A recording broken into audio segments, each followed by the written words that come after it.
see, look at this. I have here a sneaker that's tattered and worn. It's all... Welcome, everyone. Season 3, Episode 19. All three of us are Philadelphia residents, and all the talk's about trash, but tonight we're going to switch it up. We're going to talk about the Phillies and some part of the Phillies that are trash. So to give you a highlight today, we're going to be talking about the fifth starter issue, all-star voting, the Phillies pitching in June. Why is Crawford not a Philly? Schwarber's contract, hypotheticals, what could happen? Bad base running. I've devised a nickname for the bullpen that I want to unveil tonight and talk about. We're going to talk about an arms race and recent rumors. I want to talk about the Phils on the 4th, and then maybe we'll touch on Mad Max. Before we get started, boys, let's give our propers here to Flying Fish. So thank you for the high hopes. This is a delicious German hoppy Pilsner. The obviously retro colors on it. It has the ant with the rubber tree plant as an homage to Harry. So thank you, Flying Fish. Getting right into it, guys. I want to talk about the fifth starter issue, and I could just record this same one that I did at the same time last year. And if we were, I guess this is season 3, so I probably did it at the same time before. The Phillies have 3 great pitchers, 1 good pitcher, and 1 terrible pitcher right now. So they could win, at a 800% clip, right? If the offense was good, I think Luzardo is good enough to win 4 games out of 5 here. But Abel, I think that we saw the best of him at Pittsburgh with his 6 innings, no walks, and then Toronto, a little bit of tough luck there, a loss 2-1. He went 5 1/3. Again, no walks. But guess what we've seen after that? 3 walks versus Chicago. 1 against Miami, which was good. The Mets, that was a fucking disaster. And that was home run central against the Mets. Yeah. So, and I've gone through my phases of hating certain players on this team. And I am at Adam Eaton level of Abel because I've seen his last 2 starts. The last 2 games I've attended in person have been Mick Abel starts. It is mind-numbing. The one is like he's throwing it, just over the plate and they're just teeing off on it. The other one, at one point, he threw 12 of 15 pitches, balls.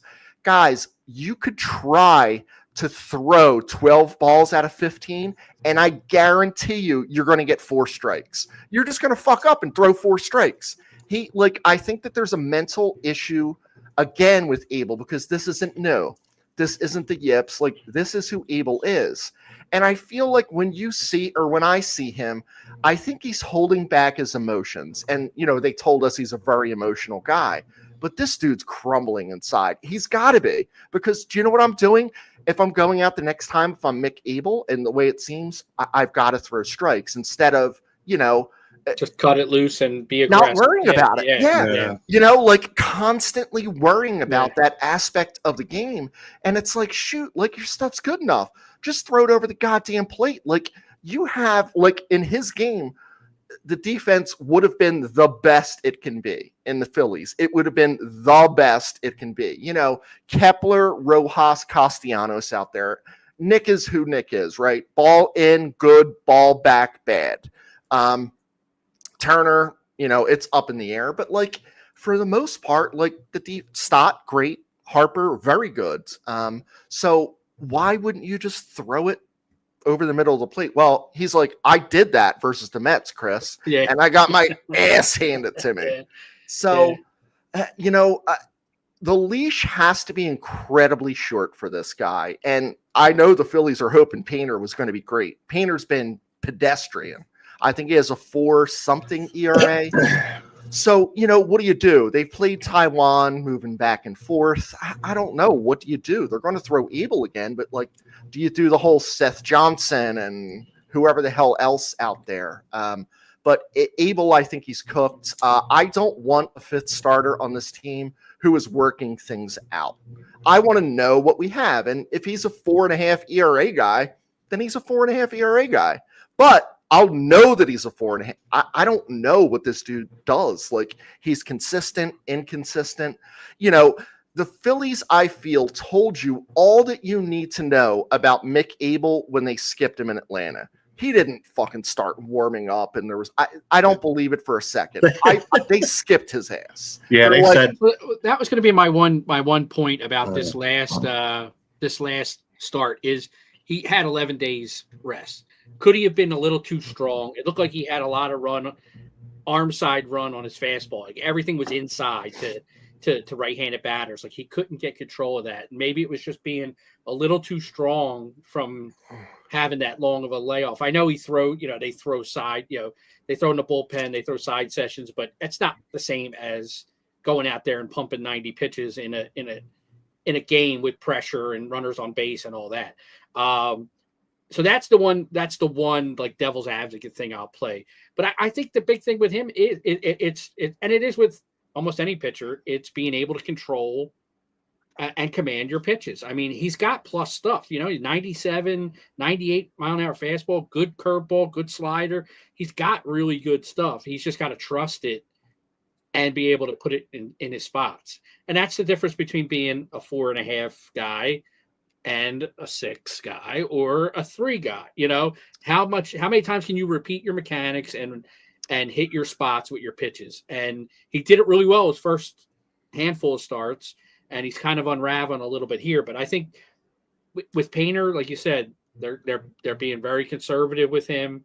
He hasn't pitched. If he was lights out in AAA, the move may have already been made. If he showed that he was ready, he's not. They're going to keep babying him.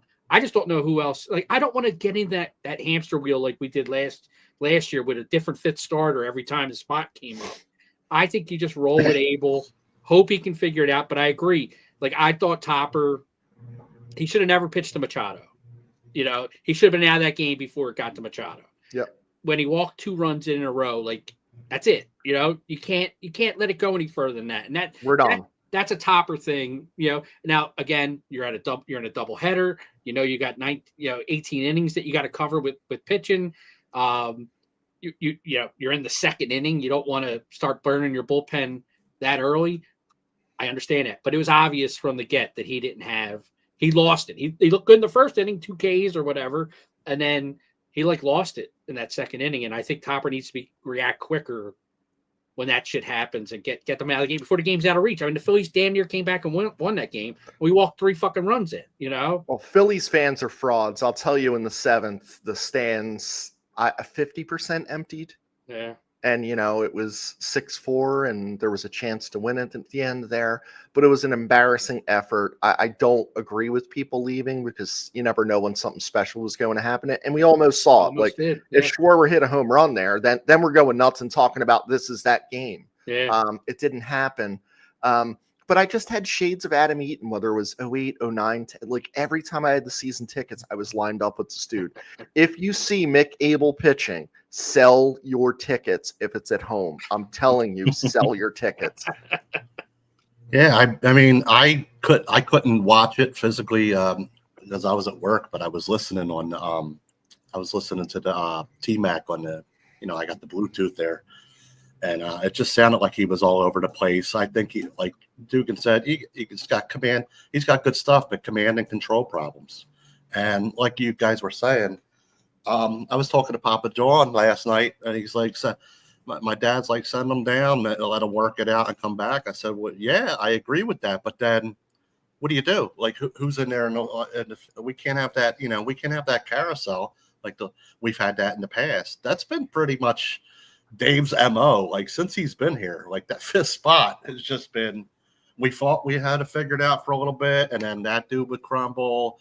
Like, we had who we have last year? Tyler Phillips was on a roll last year, like, what, 5-1 or something, and then he started to fall apart, and then, like, there's really no one else. You don't want Taiwan back there. You can't do Seth Johnson. You can't do, like, the carousel. So, like Dugan said, you just got to keep him in there. Hope he works it out, and he does have good stuff. Just, he's got to locate his pitches better, and hope you hope he works through it, because we kind of need him until Nola comes back, because Painter's not Topper just came out the other day and said Painter's only coming up if he's healthy and he's pitching well. So I don't know if there's a lingering injury issue, or if he's just saying that because he's not pitching well right now. But he's struggling. Was he throwing tonight? For some reason, I think he was starting tonight, Painter. I'm not sure. I know they're shutting him down for the break though. Yeah, He's not. So that worries me too. It's like how long are you going to give this kid? Why are we babying him so long? But maybe there's something they're not telling us.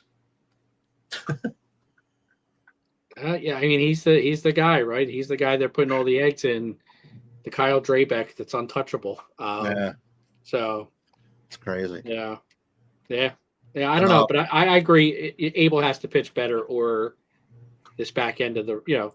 I agree. Luzardo's.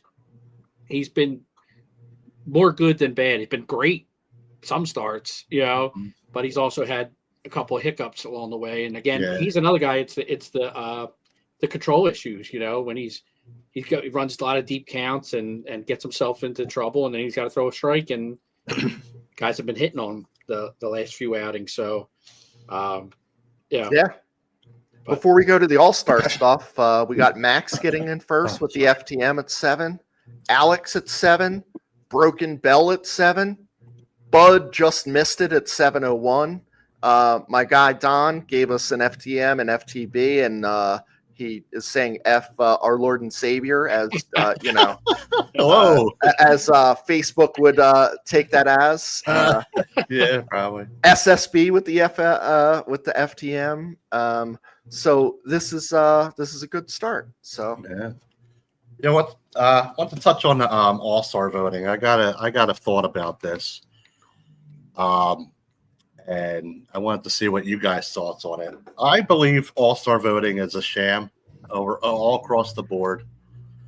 I am proposing maybe take the fan voting away and let the managers of each team do it, or let MLB do it, or whatever, because Trey Turner not getting in the All-Star game is a sham, and the Phillies fans dropped the ball. I mean, I think you can vote like 5 times a day, is it, guys? Something like that? Something like that, yeah. Yeah, you can vote 5 times a day and go back and just keep mashing. Now, that's fine for the guys that deserve it. Like, mash the button for Kyle, mash the button for Trey Turner. No problem, because they both deserve to be there. But unfortunately, the league throws Shohei, so every time he's going to be upset as a hitter, he's probably going to win that spot every damn year, which is unfortunate. Which I think that has to change too. I think they have to make him. I get it, if I get it, he's like the only guy that could pitch and hit, but I think they should make him pick one.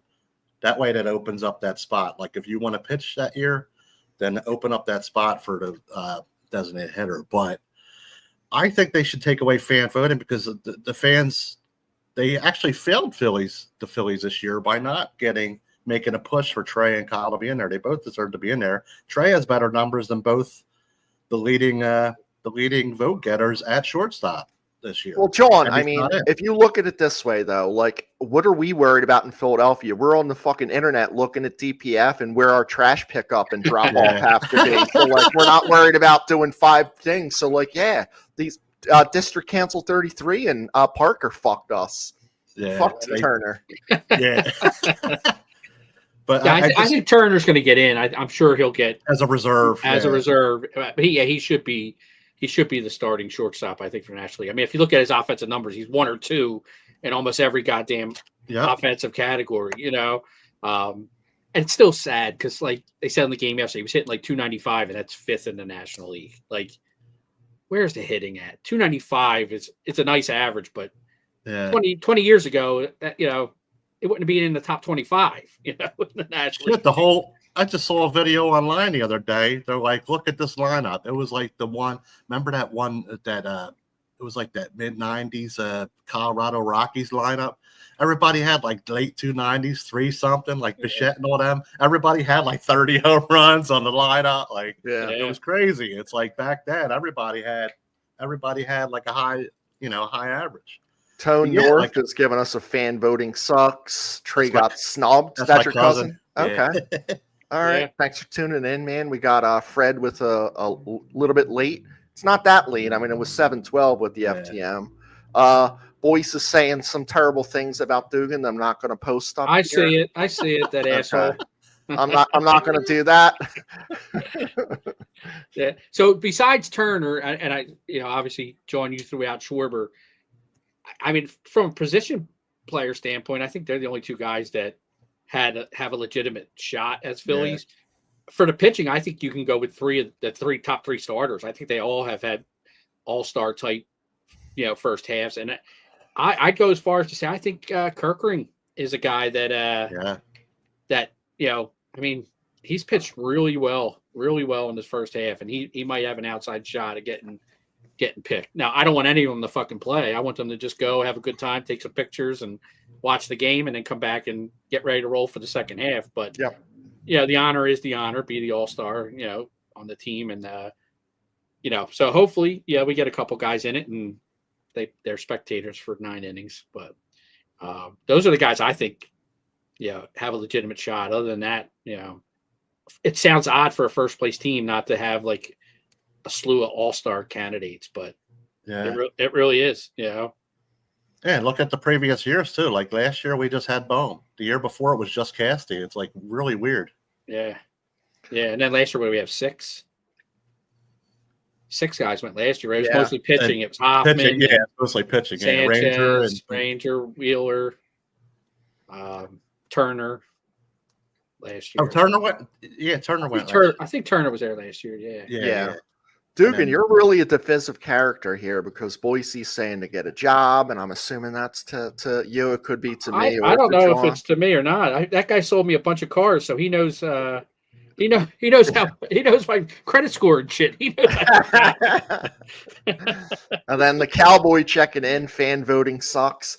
Yeah. I agree, but I don't. Let's just say this doesn't count. I want the old punch offs. I want the people to hand them out. Like, I don't know. That was just kind of cool. I missed that. But they're probably like, I don't know. That makes people at the Citizens Bank Park bring sharp things in, and we know we can't have a little that. Pencil. You got they used to give you a little pencil. Yeah. And you can write and if you didn't see your guy, you could write in somebody. Oh, okay. It was the John. So. Yeah. Get a job, John. Boise must be off from work tonight. He's very talkative. I think he might have, a little bit of grandpa's cough medicine. Maybe. Good for him. Attaboy. So let's talk about the Phillies month of June. So the Phillies played 27 games in June, and they went 14-13 on the month. And our starting pitching was out of this world in the month of June. So just taking a quick look at it, our starters went 10-8 with a 2.36 ERA. Wheeler, a 0.58. Ranger, 1.30. Sanchez, 1.85. Now it kind of falls off here. Abel was 4.67 and Luzardo was 5.40. So the top 3 guys, our 3 guys were 7-4 with a 1.27 ERA in the month of June. The whips were outstanding. Wheeler, 0.87. Ranger, 0.86. Sanchez, 0.91. Abel was 1.27 and Luzardo was 1.60. You would think that you'd win a lot more than one game over 500 in a month when you're like that. But then you take a look at the bullpen that went 4-5, and you had some good. Kerkering was a 0.82 ERA. Tanner Banks, 2.45. Strom, kind of a pedestrian, 3.6 in 10 games. And then it kind of got ugly at the end. Walker's over 5. Ross over 7. Romano over 7. Mercado was a 15 ERA. So our bullpen was 4-5 with a 4.15 ERA in the month of June. But overall, combined, it was as an entire staff, it was 3.02. You would think, our offense could muster a few runs. We would have had a much better month of June, given how dominant the starting pitching was. Obviously, we all saw that Houston series where we managed 1 run in 3 games, and our pitchers only gave up 5. So that, to me, that's that's a positive because the pitching has been so good, but it's also, it's kind of the problem that we've seen with this team all year where the offense ebbs and flows. And when they're down, Jesus Christ, they can't scratch a run out, when they're down because they all seem to slump at the same time. But it was nice to bounce back from that Houston series and come back and win, 2 out of 3 against the San Diego Padres. So, again, July, able to start off the month great as a starter, but we got the Reds coming in and got our big guys going. So hopefully we have another strong month of July here. Yeah, I mean, when you hear like the ERA and like I feel like the Phillies haven't been making a lot of errors in the field as far as fielding errors, base running, that's another topic for today. But I feel like the earned run is probably pretty close to what the runs are. I think there's some of, what do you have the earned runs versus total runs? Yep. So it was 18 total for the starters, 18 runs in 106 2/3 inning, 15 earned. So 3 unearned runs to the starters. Yeah, so that's really good. Yeah. And it looks like there was 4 on the relievers in 86. So it's 44 runs and 40 earned in 86 2/3 for the so about 7. So wait, say that again. How many earned runs did the starters give up versus how many earned runs did the relievers? Because I'm like, hold up a second. 15 okay to 40. And what was the inning disparity?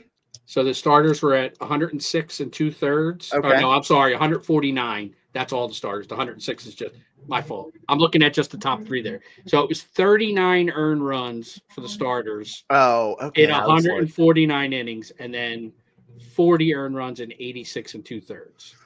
So giving up the same amount of runs in half the innings. That's and then you can see where it is. It's in the back. You got Ross gave up 8 in 10 innings. Romano 7 in 8 2/3. Mercado 5 in 3 innings. Those guys all struggled this month. Walker, he gave up 5 earned runs in 8 innings. So, yeah. So Boise wanted, he knows where his bread's buttered, Chris. You do have a great credit score. He's going to say positive things. Timothy wants Mick to be called unable, so that's a good one. Yeah. The Cowboy, I hope you're out on your porch right now. I love seeing those pictures and the videos normally in our gear. So that's, singing some country song. Yeah, singing some country song. And, it's not, I don't know. What do I call, what's that country where it's like, like the new country? Now this dude's singing fucking Waylon Jennings. You know what I mean? This ain't about like scratching a car. He's like, I lost my woman, I lost my dog, my transmission blew out. Like he's doing that good stuff. Philly checking in. 15 to 40. Jesus Christ. Be right back. Going to drink a lot. You're at the right spot. You're at the right spot. You're at the right spots. And then another JC. I'm going to throw up. So this is the 3rd comment of our Lord and Savior on this podcast today. That's got to be a new record. Jesus taking strains on the pod, man. And the Cowboy is out on the porch. Attaboy. What a great June for the 3 starters. Yeah. You know what I mean? Like that's like, and we only were 1 game over 500. Yeah. With those 3 guys pitching, well, I don't know, like 9 times, right? Maybe 12. They made 16 starts. Jesus, 16 starts on 1 something ERA. Yep. And that's difficult. Guys, I want Crawford to be here, and I want to understand why he's not. And the only thing I can think of is that he's left-handed. Because let me just read some of the stat line. It's fucking mind-boggling. Like, I think you need to hear these, and everyone needs to hear what this dude is doing down there, which is supposedly the testing grounds, right? You don't always immediately succeed. Guys have hit 30 home runs. Look at that Jack Caglianone or whatever his name is. He blows up here with the Royals. He was like, hit 30 home runs down in the PCL. So this guy's hitting 341. He's got an on-base percentage of 415. He's slugging at 866. He's got 26 stolen bases, 90 hits. Like, my God, like, I know that we feel that like, oh, we can't bring a guy up and throw him up to be leadoff. Imagine this dude coming up. He's not a home run hitter, right? We know that. So he's got 2 home runs this year, 17 doubles, 3 triples, and the rest are going to be singles, obviously here. But God, imagine this guy getting on, and he's on second base. Everything's a double with this dude. He's got 26 stolen bases, and he's only been caught, I think, 7 times. So that's kind of a lot, but like they're like, run. They're running this dude. I think him being left-handed, Marsh getting hot a little bit, and then paying so much for Kepler is the only reason why he's not up. But at how long can we hold this guy down when he's clearly – I don't want a center fielder who's your 9 hitter. I want a 1 or 2 hitter with this type of stats. Yeah. And I see a lot of people worried about – I see a lot of people online worried about – and I heard it on the radio too. He's got like a 63% or something ground ball rate or something, which I'm not. Dude, if you're getting on base and you're hitting the ball, I don't care. He's fast. That's what we want him to do. That's what I'm saying. That's what we want Rojas to do. Hit the ball on the ground. Small ball. Yeah, it's some small ball. That's what I'm saying. I don't care if you're getting on base and you're not getting grounding out and grounding in a double plays like JT or something. Like that's what we want you to do. And what I heard before, I think with Jason Stark was on the radio within the last couple weeks or so. He was saying that he thinks he was on a roll for a while, and then he had not too long ago he had a quad thing. He was out a couple of games with his quad or his leg or something. I think they wanted to, because that's right around when we had a bad losing streak and we were doing shitty and all, and they were debating on calling him up. But then he had that issue, so I think they were trying to wait and see if he would rebound, how he would rebound from that or whatever, make sure he was playing well again. But he's back and he's been killing it, like you said. You just said the stats. So I don't. Other than that, and that whole service time argument's out the window for me. I want him up here. I want Dave. Well, it's already after the date, right? Because it's May. After the date. Yeah, it's May. It's after that. So that's out the window. I want him up here. I don't see the reason why he's not. I mean, Marsh getting hot and all, but I definitely think the left-handed thing plays big into it, because what are you gonna have two left-handed center fielders, or two left-handed left fielders? I definitely think that's a big, and I do think Marsh getting hot changes things too. Well, if they call him up, what's Marsh worth? Nothing. Yeah, nothing. I just hope it's not the stupid analytics about ground ball rate and all that. Because a lot of people were talking about that, and I'm like, why? I'll tell you some more stats. This dude has been excellent everywhere. So these are the seasons, and I'm just going to go through seasons because he played at different levels where he played a lot, where his main games were the bulk of the games: 332, 344, 333, and 341. This dude's a career 322 minor league hitter overall. What are we waiting for? He's 21. Are we 21-year-olds can't play baseball? I don't know. I just think it's the way of the game now. Bat to ball skills is not something that is valued anymore. I mean, Luis Arraez is one of the best hitters of baseball, and nobody talks about the goddamn guy. Nope. Because he's a contact hitter to hit singles. Which is idiotic that San Diego has him hitting fourth. Yeah, that made no sense to me. Yeah, that's I'm bizarre. why the fuck is this dude hitting fourth? If he hits a home run, it's a mistake, and it's a couple times a year. I don't know. I definitely think it's more to do with him being a left-handed hitter. And he hits lefties. Yeah. He hits lefties good. His splits are good. I was just looking at his splits. not too long ago. When I mean, you're it would hitting be worse than 344, Rojas. you're hitting everyone. Yeah. You know, you're hitting 341. You're hitting everyone. Yeah. Yeah, I don't get it. I mean, he can't be worse than Rojas. I just think Topper does. You see the way he sets up the lineup, it's always left, right, left, right. I think they like that balance. And the fact that he's left-handed, I think, is really Can he bunt? I don't know. I mean, I don't think I've seen him bunt enough to know if he can. He's a Philly, so probably not.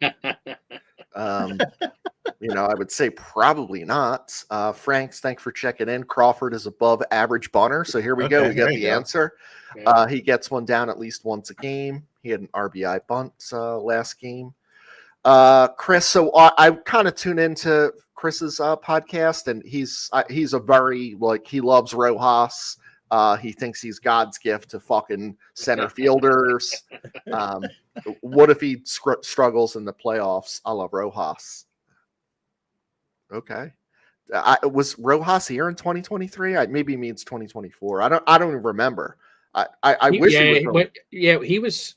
Yeah, I think he was up 2023. Yeah, but and he was like 0 for 17 or something like that in the playoffs. He was just getting blown away. No, I don't think if Crawford comes up, he's going to be an everyday guy. I think it would be a platoon type situation with either left or center, you know. I trust that if Crawford's up, I mean, this guy's, you know, his dad's a player. If it's 2-0 and there's a guy on second or first, he's not going to swing. Yeah.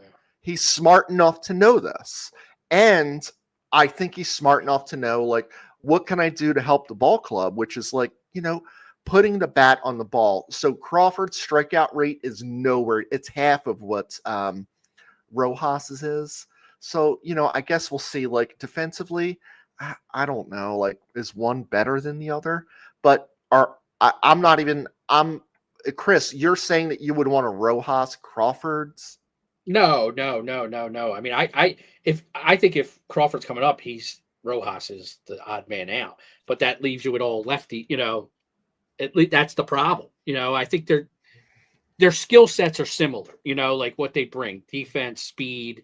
You know, so I think that it would be 1 for 1. If Crawford comes, Rojas is out. But then that leaves you, you know, in that left-handed hitter at center, backup left-handed hitter, left fielder, left-handed hitter. Like it really, we've been saying all along they need a right-handed hitter hitting, you know, bat. Yeah. You know, so it's kind of like I think that's the biggest problem with Crawford right now is that he's left-handed. Now, if they can move Marsh or Kepler, or, you know, then I think he's a logical guy to come up, you know. But we'll see. We're always getting breaking news from, like, different sources, so we have one right now. So Timothy, rumor has the dog Tugger took a dump in Romano's locker. So we've always loved the Tugger. Sig feels like Crawford's going to be traded. His value's high. If he comes up and doesn't produce, his value tanks. I don't know. I wish they would have kept Abel down after that Pittsburgh game. Yeah. If Nola and that whole thing didn't happen, because the same kind of stories there. You know, the rest of them can't bunt. What's the difference? Right. And then I love Rojas. He knows I'm only messing with him. But he reads a fly ball as well as Floyd Mayweather reads a buck, which is, you know. Oh, man. He wants double Bs, so I think that we've talked about that before, and he's kind of been on our list. Frank's agreeing with Sig here, which is congratulations, Frank. You're the one.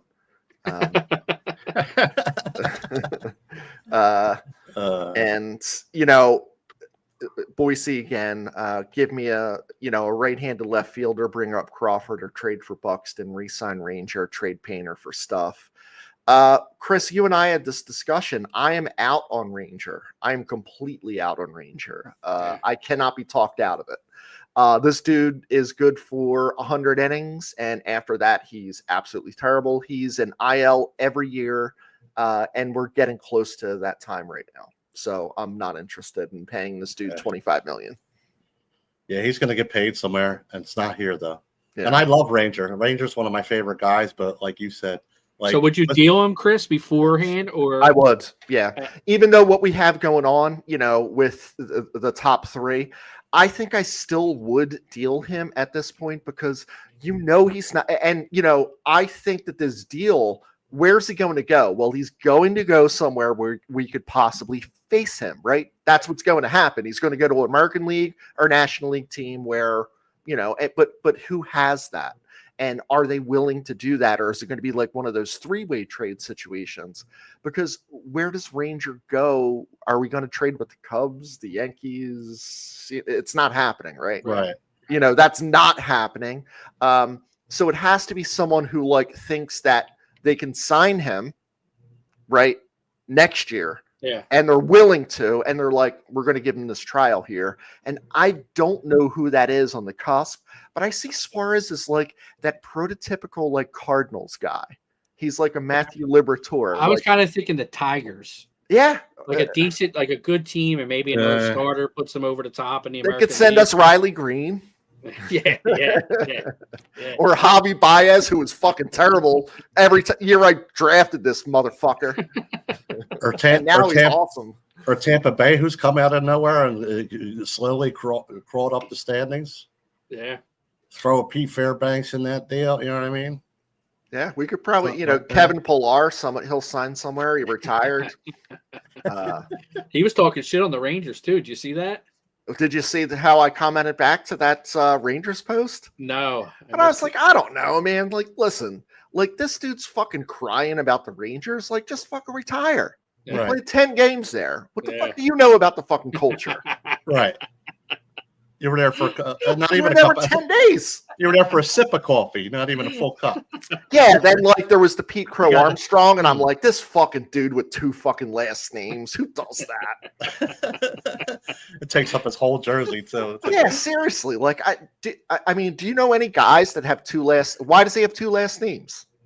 Do we know?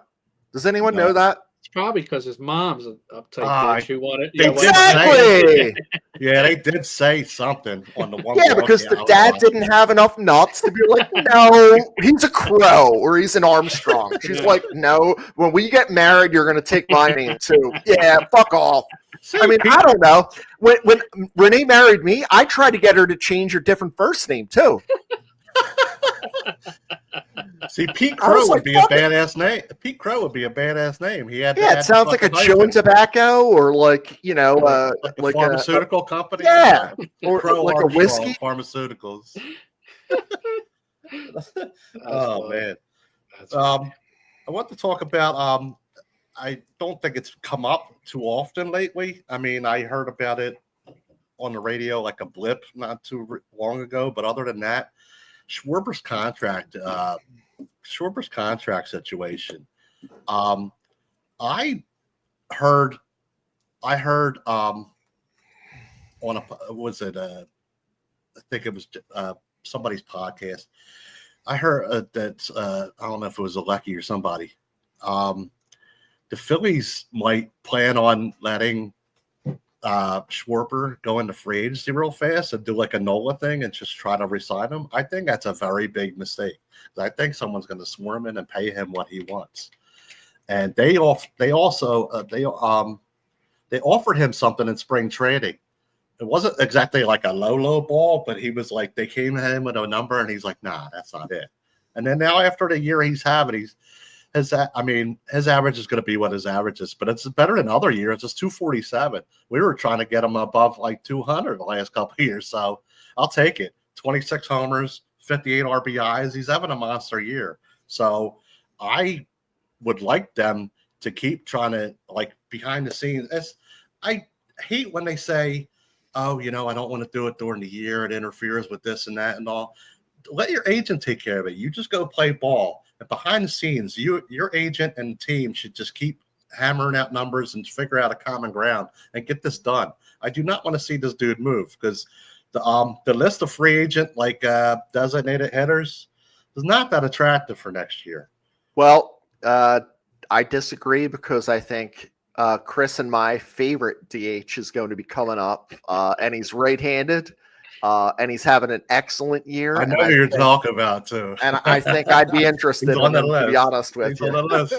Well, I also, and I a month ago, I was all for trying to re-sign Schwarber, and I've kind of, Bryce's injury has kind of changed my opinion. I think you need to open up the DH spot for Bryce. He's got another 7 years or whatever on his contract, 6-7 years.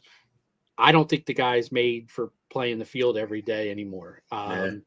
Hopefully he can get the wrist healthy and get back to being the type of hitter he's capable of being. But I think that DH spot might have his name written all over it. And you might be looking for a first baseman that, you know, that polar bear from New York fits that bill. Right. And he's right-handed hitter. That's my only, you know, like I love Schwarber. And I mean, this year he's been one of their best, you know, if not their best hitter, you know, as far as power. And, you know, if he can hit 250, fuck it. You know, I love Schwarber at 250, you know. So it'd be hard to see him go, but I think, you know, he's 32. What's he going to be looking for? Are we going to sign another 32-year-old to a fucking eight-year, you know, $400 million deal? Like, yeah, I'm ready. Like, I think you kind of run it. You ran it back this year with a couple of additions. You take a shot. Maybe you make some moves at the deadline, because I hate to see them waste the starting pitching. And you try and win it this year. And if you don't, you use that Schwarber money, you use that JT money, and you try and fucking you reload again, you know, with 6 years left on Harper's deal. You know, you try and rebuild again with a lot of money to, you know, to spend, and you kind of restock. And Harper slides in as your DH, and you look to replace him, you know, at first base. So just I didn't think about that one. That's a good point. I was thinking too, like maybe if just in case he walks or whatever, like we just mentioned a guy, or one of our viewers just mentioned a guy. If you could make that Buxton trade and get a reliever in that or something, maybe like he could play the outfield. And then I was thinking he could slide in DH, but then Dugan's point makes more sense with Harper's wrist and his health and all. So, it's a tough situation. With the trade deadline coming up, can we collectively agree, because us three are the ones that post the most, let's not post like, hey, Nick Castellanos has been mentioned in a trade. Can we not do that? Yeah. Like, or like, you know, Ranger Suarez to the Tigers for, you know, or, you know, see, this is the Philly is going to do that here. They're like, oh, let's trade Ranger and JT to Seattle for Cal Raleigh. No, I'm only messing. Chris, I would do this in a second, because I have a fucking merchandising, a DPF shirt big dumper, with baby. Big Dumper all over it. Like with the poop you can put the poop emoji on. Yeah, DPF on the front, Big Dumper on the back. Like, come on, man. Like, you know, a Big Dumper with the arrow pointing down. Like, I'm all over that one, man. Merchandising. And then Topper can hop on that too and bat him second. Number 2, baby. Steve, like the first 1, 2, 3, 4 words we already know. I'm at a brewery. That's an obvious. That's a known. What's your thoughts on Marsh being a piece moving forward with batting .315 since the IR stint? Steve, I've been there before. I've done that. I'm out on Marsh. Yeah. Nothing can convince me. Yeah. At this point. Yeah, I trade Marsh in a heartbeat. Yeah. So it's funny, like Steve loves Bohm and loves Nola. Steve hates Bobby Abreu. I can't believe Steve hates Bobby Abreu. He's the only person. Steve's the nicest person, the most upbeat person. He hates Bobby Abreu. I don't like Abreu either. Well, no, we all hate him, but in the field, like once he got that warning track, it was like a shock collar. One of the best pure hitters on the Phillies have ever had. One of the best pure hitters. Yeah, I love Abreu as a hitter. Yeah, as a hitter. I hated him in the field. Loved him at the plate. Sig thinks we're going to go after Kyle Tucker. Do it. I'm in on that. Yeah, I mean, dude's a stud, figure it out. Wish we did it this past off season. We wouldn't be fucking having these discussions. We probably we'll do a podcast every 2 weeks. We just won another 9 out of 10 games. Tucker's hitting 700.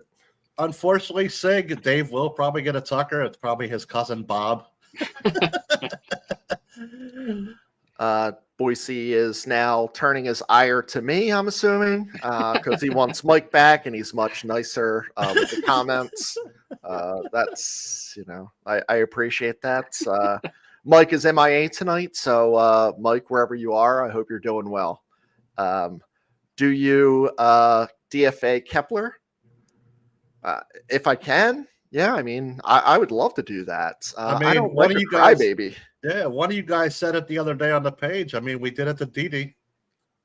Mm-hmm. We did. And he was what? Yeah. He had a year left too, I think. Yeah, he had another year on the deal. They paid him a year loose. So I mean, yeah. The hard part is Kepler now is he's second on the team in home runs.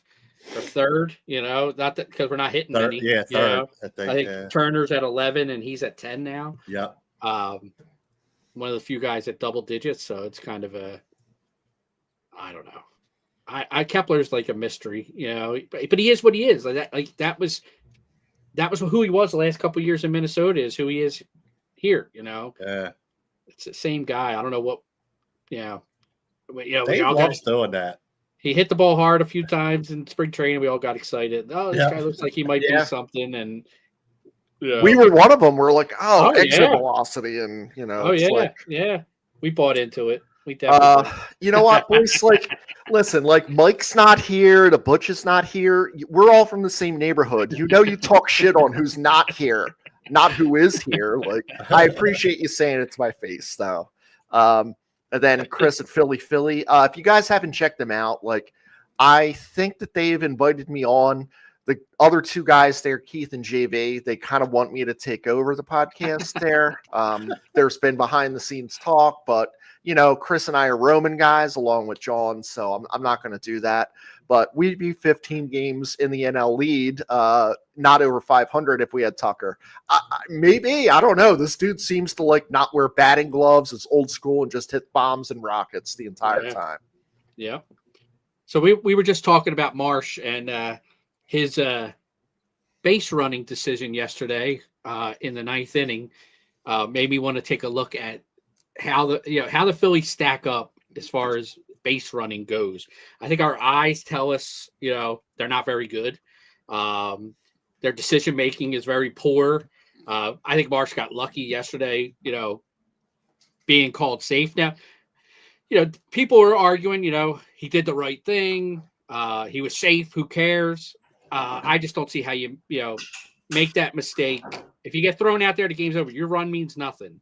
Now, I understand if you think, the center fielder's not going to throw it to third because he wants to keep Turner off second and keep the tying run on first. I get that. I understand that. But if you're going to go to third in that situation, you better be safe by a fucking mile. There better not be a throw, not being called out and have to be overturned on a review when you have your best power hitter coming up who could win the game at one swing.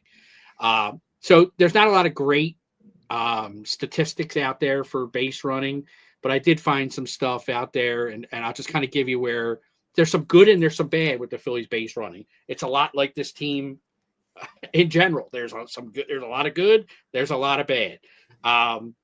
So looking at this team, so we're runs per game for the Phillies, they are 10th in Major League Baseball in runs per game at 4.59. Runner scoring percentage. So if a runner gets on base, what percentage of the time does that runner score? They are currently at 30% of the time. That ranks 12th in MLB. That's not bases loaded. It has to be 0. yeah, right. Stolen bases. The Phillies have 76 stolen bases, which ranks 6th in all of baseball. They've been caught stealing 16 times. That's 22nd in baseball. So that's a positive. They're usually successful when they steal a base. 83% of the time, which is the third highest percentage of being safe in baseball, stealing bases. What's this one? Stealing second base. 64 times they've stole second base. That's 8th in baseball. Caught 15 times. 18th. Stole third 12 times. That is 7th. Caught once. 20th. What is Do you have this? pickoff numbers? Picked off. They've only been picked off 6 times. I was there for each of them. I That's swear. 21st. Picked off when they're trying to steal, which is separate, where they break for the bag and get thrown out. That's happened 3 times. They're 20th in the league there. Because Turner just did that, the first game, and Yeah. So it like taking the extra base. So they've taken the extra base like 39% of the time. Not great. That's only like 26th in baseball. But they've been thrown out on the bases 34 times this year. And it ranks the most like at first base, it's 3 times. They're third, getting thrown out at third, so being doubled off or whatever. They're third. They're 5th, getting thrown out at second base. 26 getting thrown out third, and third getting thrown out at home. So they get a lot of guys thrown out at home. 14 guys have been thrown out at home plate this year for the Phillies. 10 at second, 3 at third, 7 going back to first. So they make 34 additional outs. Do you think that's a third base coach kind of like, we're not scoring a lot, we're going to send them? And it could be. Maybe, I'm just thinking. Or guys running through stop signs, because we've seen them. We've seen them do that too. Yeah. I just don't, I think that, obviously the base stealing numbers are really good, and that's obviously a benefit. And a lot of that is Turner stealing a lot of bags. And he's successful a lot of the times. But you see it like Castellanos. I can think of at least 3 times where he's gotten thrown out trying to stretch singles into doubles. Harper's gotten thrown out a lot trying to stretch. Yeah. And then the plays at the plate, 34 outs on the bases, that's more than a game that they've given up outs on the bases, and that's not acceptable. Some of their base running mistakes are just so egregious and so bad. And it's just, to me, it's just a lack of fundamentals. It's a lack of fundamentals. It's a lack of baseball IQ in some cases. Like Marsh yesterday, to me, is just a lack of a baseball IQ, not knowing the situation, not knowing who's coming up behind you, thinking he's not going to throw it, when he fielded it on one hop. It's just, they just have to be smarter, because their hitting's not consistent enough to give away outs on the bases. You got to take advantage of every base runner that you can. I'd love to see this 30%, runners on base. That should be higher for this team with the type of offense that they're capable of having. They should be much higher in scoring percentage. It's a mixed bag, and I think that's the story of the 2025 Phillies. It's a mixed bag. You get some good, you get some bad. Yeah. Right now, it's good enough to be in first place. Is it good enough to win a World Series? I want to talk about some of these base running things. So the first one I want to say is and I want to ask you guys, and this is a trivia question. What's the rarest thing to see in baseball? It's happened the least amount of times. In the base, like a base running thing? No, just in all of baseball. Catcher's interference? Yeah, or that or triple play, perfect game. It's not. I've looked it up. It's statistically Alec Boehm hit a triple. That is the rarest feat. The rarest of the rares. The other thing yesterday, where were you when Boehm hit a triple? Exactly. You're going to know. Kennedy died 9/11. You're like, Boehm hit a triple. You're like, how did that happen? The guy hurt. The guy. So yesterday, that last out, going back to that Marsh thing again, there's part of us that's genetic, right? If your parents are tall, you're probably going to be tall. If your parents are handsome, you're going to be handsome. I realized that I have a little Uncle Badload in me. And I can't do it on Facebook because we keep getting censored. But I'm at the game and Rob's next to me and I'm saying the most vile shit. Absolutely fucking diabolical, medieval. There weren't kids around, so I kind of knew it. And yeah, you can say it's genetic and Uncle Badload. My dad wasn't like that. He would say things, but he didn't use bad words. I was juiced up. I had 10 to 15 in me. So this probably helped it. But I absolutely snapped out. And it's everything that we're all saying. You don't make the third out at third, cardinal rule, all of those things. But I don't know. I've never heard an explanation from him. Like, why did he do that? Like, I did see it today. He didn't expect the center fielder to throw to third because he thought he was going to try to keep Turner off second, since Turner was the tying run. He didn't expect to throw. okay, so that's a reasonable one. It's reasonable, but you got to make sure. Like, you didn't expect it. I don't know. It was just a tip. I didn't expect her to get pregnant. Well, that fucking happened, right? Like that's how it happens. I only had one beer. I didn't expect to be stumbling home that night. You know? Oh, we got Mike chiming in on the X, like not even on Facebook. He's fish boil, boys. Hope you had fun tonight. So then Boise's your biggest fan, Mike. Boise, he misses you more than we do. Then Mike's talking about some sexual move called the shocker. I don't know that is. I don't know if that's appropriate for tonight, Mike. But and then Boyce is here, so he appreciates Mike is back. So earlier this year, there was kind of this talk about the Phillies in the dugout. They have this refrigerator, and they got these green bottles of mountain spring water and all of this. And then, there's Nick just, leisurely, laissez-faire, just eating an Uncrustable. So I think that I'm going to use that for the bullpen. So my nickname for the bullpen is the Untrustables. Because I don't really trust anyone except for maybe Orion and maybe Banks. And Chris, that was great talking about the ERAs, and I think that kind of jibes with the two trustable guys, right? Yeah, I agree. And the sad part is, I think Strom is probably on the borderline there, trustable and not trustable. He's getting used an awful lot too. That's the problem. Losing Alvarado. I mean, you're that bullpen short, and you can't trust Romano. He had that really good stretch where he had 9 straight scoreless, appearances, and then he blew up again. Like, when he blows up, he don't get fucking cheated, man. He's going to give up 6 fucking runs. Like, it's not a 1 or 2 run inning. It's a complete fucking meltdown when he loses it. And, yeah, well, going back to the Strom thing, this dude's pulling triple duty, right? I mean, let's face it. He's hosting Tales from the Crypt. He's working on National Treasure 3. He's opening baseball cards. Dudes that hit home runs off him. That's got to be a job on its own.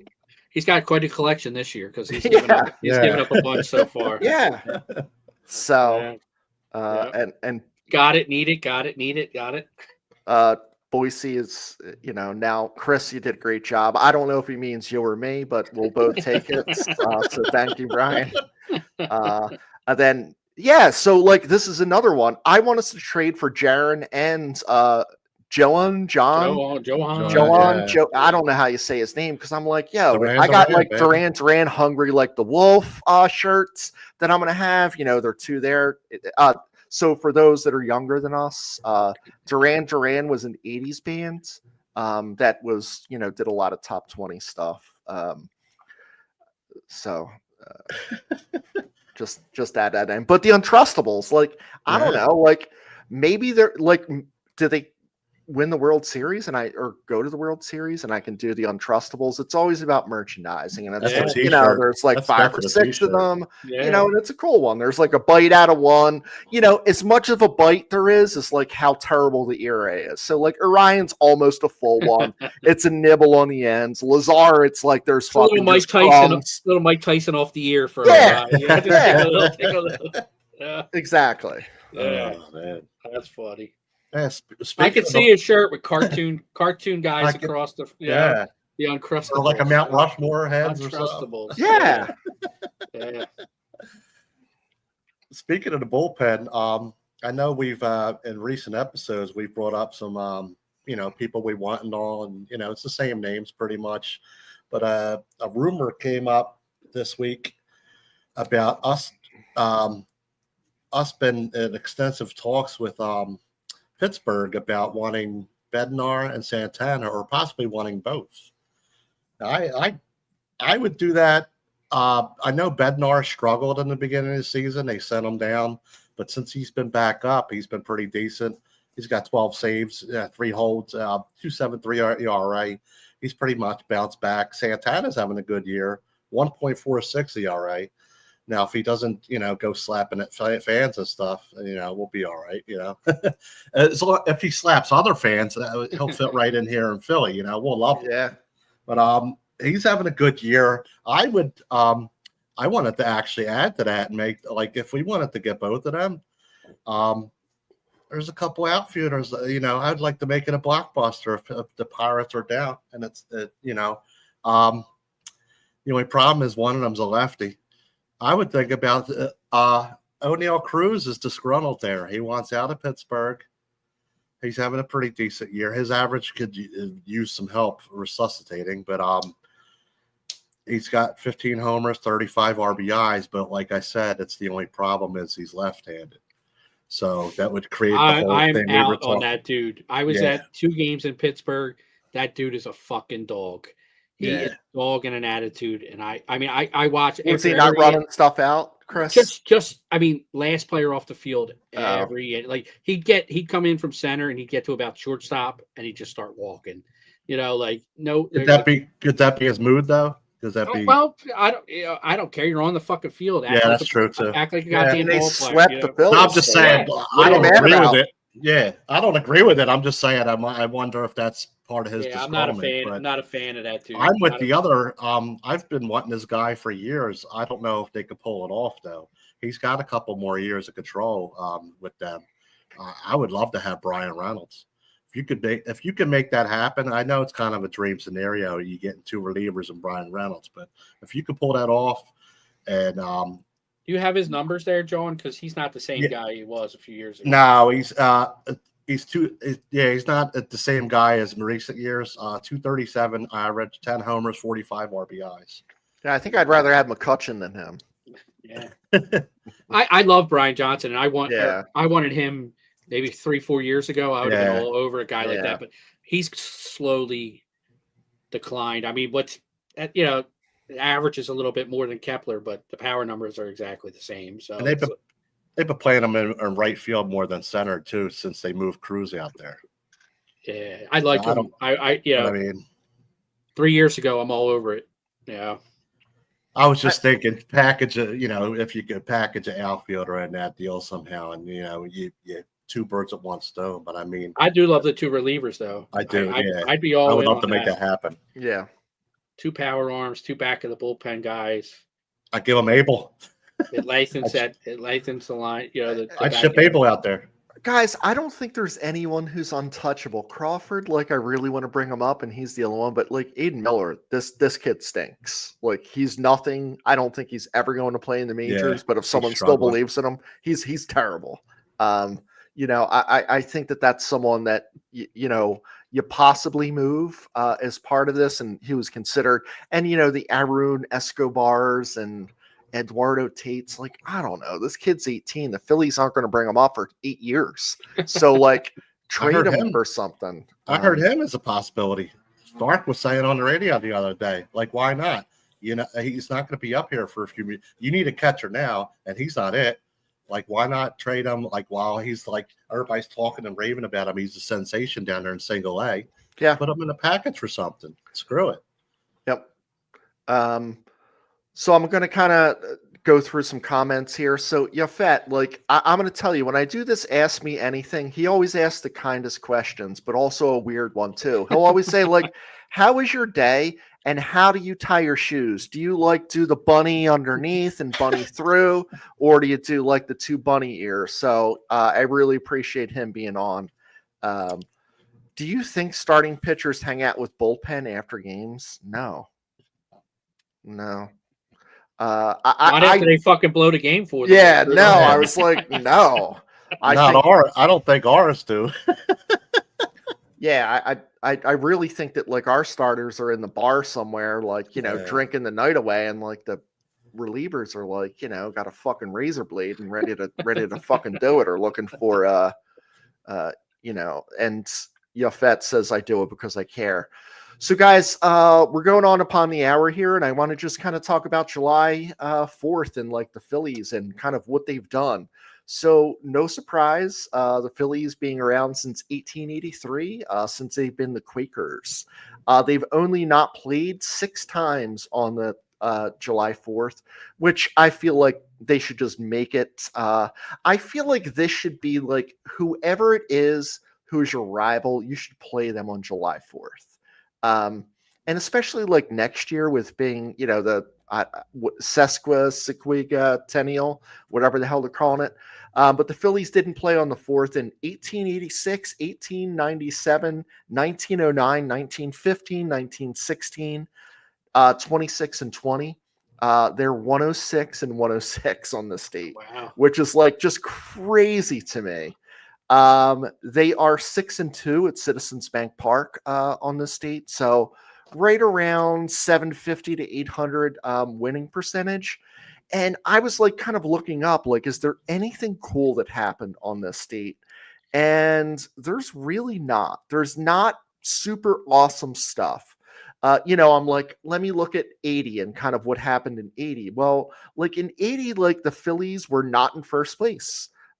Big surprise, because this used to be, I think the All-Star game was a little bit earlier before. And it was really like that. Where are they now and where do they finish? They were behind Montreal in 80. They were behind Montreal again in 83. 93, they were still, kind of doing really well. And they were 54 and 28 at the time, which is unbelievable. But there's nothing kind of like special that happened. There's no hitter. It's not like the Jim Bunning Father's Day, but maybe we'll see something tomorrow. I would love that on July 4th. It's a 1:00 game, right the middle of the day. Have some hot dogs, do the 999 challenge, and kind of see what happens. So, what are you guys' plans for July 4th, and like what is a remembrance of it for you as a kid to close it out? Just going to family barbecues, having that nice dog or burger, listen to the game. If the game wasn't on the TV, like listening to it out back somewhere, whoever's house it would be, or even when I was younger, like at my grandmom's, uncle be making some burgers, listening to Harry and Whitey out back, with my grandpa. Just those special type memories, just kicking back and relaxing, enjoying the day off, and enjoying some. Hopefully, you get a win out of the Phillies. Yeah, much. And what do you put on a dog before we go to Chris? What's your hot dog like? What do you want to put on it? Mustard and onions. All right. Yeah, Chris, I mean, yeah, 4th of July, it's barbecues and it's family or friends, whoever you get to spend time with. But I know you're the same as me, Chris. Grew up, baseball was a huge part of my life from as long as I can remember. My dad, huge baseball fan, huge Phillies fan. So everything we've done in my life has always surrounded what time's the game on. Yep. And either having the game on the TV or the radio and just sitting around listening. When I got to about 18, have a few beers with my dad, because he started letting me having them in front of him. He knew I was doing it a little bit before that, but at 18, I was allowed to sit at the table and have a couple beers on holidays, and just talk about the game, listen to the game, listen to Harry and Whitey, and just enjoy. The Phillies haven't always been good, but they've been. I've loved the Phillies my entire life, and the Phillies on holidays is special, and it's a crime when they don't play on Labor Day or 4th of July or Memorial Day. It doesn't seem right when they don't play. Yeah. I love spending the holiday listening to the game and having a meal with friends or family. Yep. So what's on the hot dog, Chris? I'm a simple palate. Mine's just little mustard, little yellow mustard. Yellow mustard, not like the stone not ground. The spice, I'm a yellow mustard. Just the yellow mustard. Yeah, the French's. I want French's mustard. That's a proper one. Yeah. when I'm thinking of younger, it's always baseball has been involved. But then I'm like, oh, it's the Longcrest fireworks. Me getting a couple bucks from like. Did you guys do All-Star games on the 4th of July too in Little League? So we did, yeah. And it was like early because I had to go over to the Longcrest flea market and get some fart spray, get some fake dog shit, get that gum, the snappers. Yeah, get the snappers, get the gum where you like get it and like it snaps their finger like a rat trap. The snappers and that little discs that you lit up and it looked like a cobra that kind of came out of ashes. Yeah. And like mesh basketball shorts for like $2. So I was like, I still might have a pair, honestly, from like 85 that fit. My hot dog thing, and Mike, I love hot dogs. So like I went to Lucky's Last Chance that I talked about last time just for hot dogs. But I do think that the simple like mustard, and I do like just the plain mustard, just yellow mustard, not stone ground, not any of that, it's Dijon.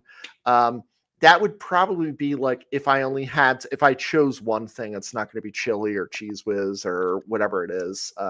I would do that. I don't like the bun is the most important thing to me, guys, though. It's those split top buns that are like, it looks like a piece of bread that's kind of like halved. Yeah. Not the ones that kind of open sideways. So be careful tomorrow. I know some of you morons are going to be drinking and setting off fireworks. Don't fucking do it. Just don't do it. Don't drink and drive. I don't see anybody come back to the page looking like this. Right. Who's that dude from the Giants? Jason Pierre-Paul. Don't do that, man. Like, and tell Terry to put it in reverse. Watch out, Terry. Watch out, Terry. Put it in reverse, Terry. I saw a Terry bobblehead on Facebook. I was laughing my ass off. So let me see if there's any final comments. So Mike wants to let everyone know to remember to schedule your colonoscopy if you haven't. If you're 45 or older, could save your life. It did save Mike, so thank you for that reminder. Yeah, I'll be going for mine on Monday, actually. And Mike is talking about spicy brown and onions, sometimes pickles. I think that's like the Chicago dog, a little celery salt on it. Guys, I am going to play the outro song, but I am not going to not go live. So everyone who's on now can still hear like what our song was.